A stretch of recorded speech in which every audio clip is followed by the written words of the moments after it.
Армыз көрермен, ақшам телеарнасында бас жаңалықтар ақпарат беруші Аяулым Алтынбекова, алдымен аңдатпа. Ұлттық ауданының құрметті азаматы ақын Мағзұмбек Машайығұлының өмірі өлеңмен өрілген атты шығармашылық кеш өтті. Бауыржан Момышұлы атындағы мектеп гимназиясында қабылдау эвакуациялау пункті ашылды. Шахта проходкалау трестінде волейболдан жарыс ұйымдастырылды. Республикалық 32-ші Ұлытау үні фестивалінің аясында Қазақстанның құрметті журналисі, Ұлытау ауданының құрметті азаматы ақын Мағзұмбек Машайығұлының өмірі өлеңмен өрілген атты шығармашылық кеш өтті.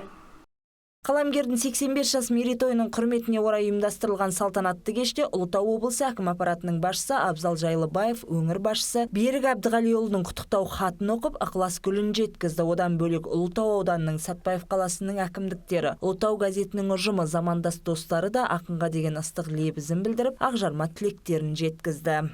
Ұлытау үні фестивалінің аясында өтіп отырған біздің Мағзұмбек ағаның шығармашылық кешімен шын жүректен Сәтпаев халқының атынан құттықтаймыз.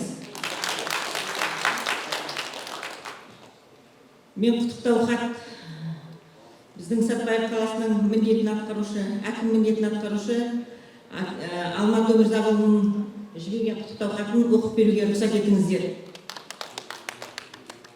Мағзұмбек Машайықұлы, құрметті, сізді мерейтойыңыздың аясында халық шығармашылығының республикалық 38-ші дәстүрлі Ұлытау үні фестивалінде өмірі өлеңмен өрілген атты шығармашылық кешіңіздің жарқын өткізілуіне шын жүректен құттықтаймыз.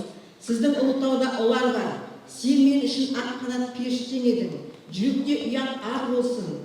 Қанды бұлақ атты кітаптарыңыз Ұлытаудың қатпар-қатар тарихын зерделеп, өңірдің өшпес шежіресін ұрпаққа жеткізген құнды дүние. Есіміңіз аймақ тұрғындарына белгілі, ақын, Қазақстанның құрметті журналисі, Ұлытау ауданының құрметті азаматы, Қазақстан журналистер одағының мүшесі. Саналы ғұмырыңыздың 40 жылы ұлт ұясының жаршысы, Ұлытау газетінің редакторы ретінде ақпарат саласын дамытуға арналды. Бұл салада да тағылымы терең тәлімгер санатындасыз. Айтулы күні сізге мықты денсаулық, шығармашылық, өрлеу, ел ақпаратының даму жолындағы еңбегіңізге алғыс білдіре отырып, ұзақ ғұмыр тілейміз. Ақынның өлеңін, қай өлеңін алсаң да бір тәрбиелік мәні бар. Бұл кісі айтады, тойларыңды бөлініп тойламашы, ортақ бізге әжеңнің қойған асы, татулыққа не жетсін тіршілікке, бір-біріне жаманды ойламасын. Мансап сенге байлыққа қызықпайық, бұл өмірді бірлесіп қызықтайық. Емел жол достыңның қолтығынан аңтарсыз аяқ кетсе тайып дейді. Азаматқа достарға осылай дейді. Бұл тура сөз ғой. Өмір алтын шығатын диямыз ғой, татулық шығар қиямыз ғой. Бірімізді біріміз күндемей, некен бәріміз сиямыз ғой. Тура сөз ғой.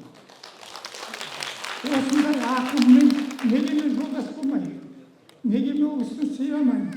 Неге халық оғысын сыйламайын? Осындай сөздер үшін сыйлайды.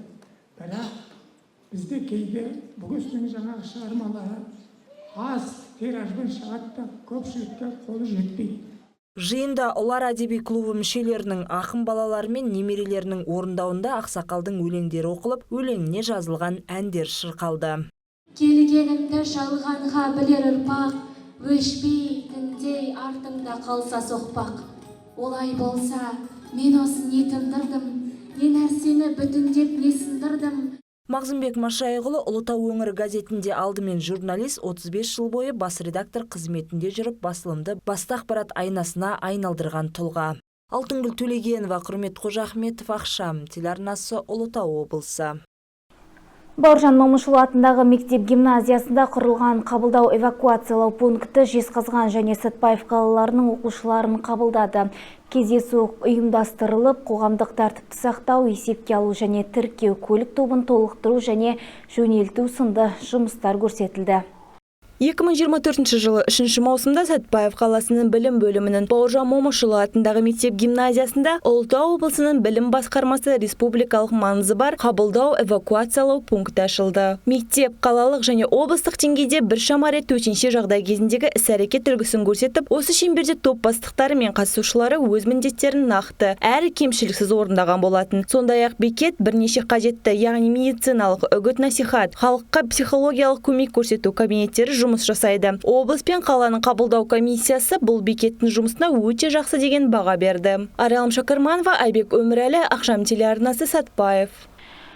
Күні кеше Ғазиз Омаровтың 100 жылдық мерейтойы аясында Қазақмыс корпорациясы жауапкершілігі шектеулі серіктестігінің филиалы тұлғаның атымен аталатын шахтопроходкалау трестінде жұмысшылар арасында волейболдан жарыс өтті. Жарысқа қанша команда қатысты және шараның негізгі мақсаты қандай? Мақсат Дүкенбек толықтырсын. Еңбек кәсіподақ ұйымының ұйымдастыруымен Ғазиз Омарұлының 100 жылдық мерейтойы аясында өткен жарысқа 3 команда қатысып, қызықты ойын көрсетті. Бұл іс-шараның басты мақсаты жұмысшылар арасындағы бірлік пен ынтымақты нығайту және бос уақытты тиімді пайдалана отыра салауатты өмір салтын насихаттау. Волейболдан қыздар арасындағы волейбол жарысын бізде еңбек кәсіподақ ұжымы ұйымдастырып жатыр.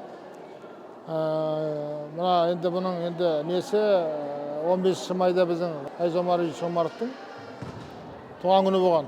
99 жасқа толды. Келесі жылы енді мерейтойы болады 100 жылдығы. Соған арнайы ұйымдастырылған ойын. Спонсор осы ойынға бізде еңбек кәсіподақ ұжымы шығып отыр. Сондықтан трест бойынша 3 команда құрылды. 2 ай бойы айналысты, қыздар дайындалды. Енді бүгін міне соның қорытынды жарысы бүгін өтіп жатыр.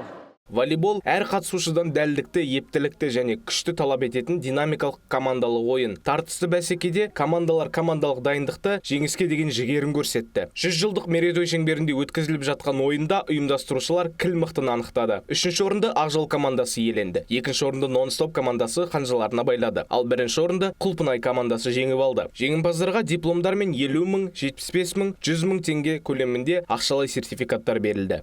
Керемет ойын болды. Осы ойынды ұйымдастырушы біздің басшымыз Қайрат Жақылына үлкен алғысымыз шексіз. Әрқашанда салауатты өмір салтын ұстану біздің басшымыздың ұраны. Әрқашан осындай спорт ұйымдары молынан болсын. Рахмет. Айта кетейік, ойын аяғында жекелей ойыншыларға үздік ойыншы және үздік жанкүйер номинациясы табысталып, әрқайсысына сертификат пен сый-сияпаттар үлестірілді. Мақсат Дүкенбай, Аслан Әукенов, Ақшам телеарнасы, Сәтпаев. Сәрсенбіге кеткен ақпараттар осындай болды. Назарыңызға рахмет. Алда орай болжам және орыс тіліндегі жаңалықтар амандықта жүздескенше.